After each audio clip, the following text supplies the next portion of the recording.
Wait, can you go back in and get me coffee? Like from the store we just came out of? Yeah, calling him. Yes, sir. simp, I mean, ma'am. that's One large black fantastic. coffee coming right up. Wait, that's not my order! One coffee. Where's the flowers? Look over there. No, thank you for this, man.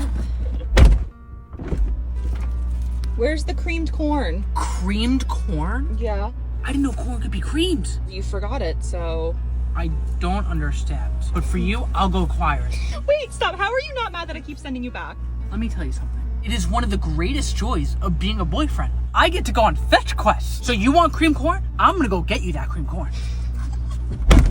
She's creating fake issues to test his compliance overall. She's testing his obedience. That is so weird. I am so tired of all these trending things like, oh, tell him this, say this to him. And it's not that big of a deal if it happens once in a great while, but I feel like a lot of men are just constantly on eggshells. They're like, oh, when is she going to test me next? How do I pass this test? What do I have to say in this situation? So instead of being authentically himself, he's forced into this position where it's like, what is she trying to get me to say or do? And that doesn't create a high quality life for a person. Also, calling him a simp at the beginning, like you're framing his kindness as weakness. If you think about this, you're not rewarding him based on thoughtfulness or initiative. You're rewarding him purely on whether he obeys you or not.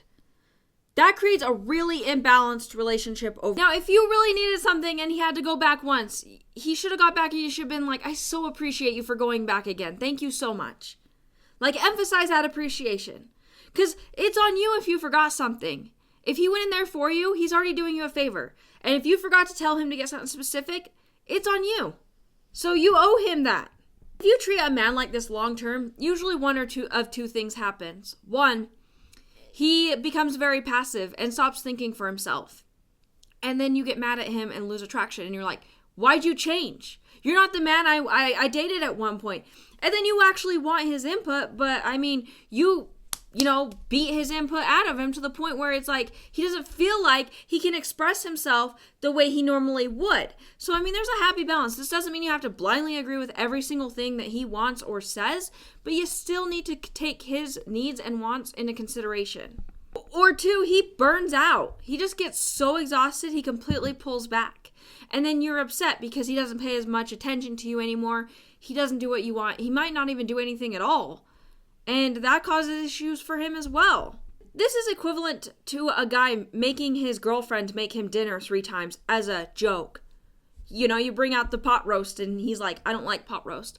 Can you make me something else? And then she pulls out the barbecue chicken and he's like, I don't like the barbecue chicken. Can you make me something else? All the comment section of that video, women would be livid. It's like, you eat what, like, he's lucky he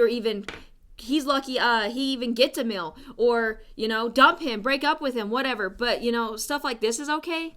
It doesn't make any sense. That's another double standard. And if a man did that, we would realistically be like, wow, he is so controlling. He is so toxic.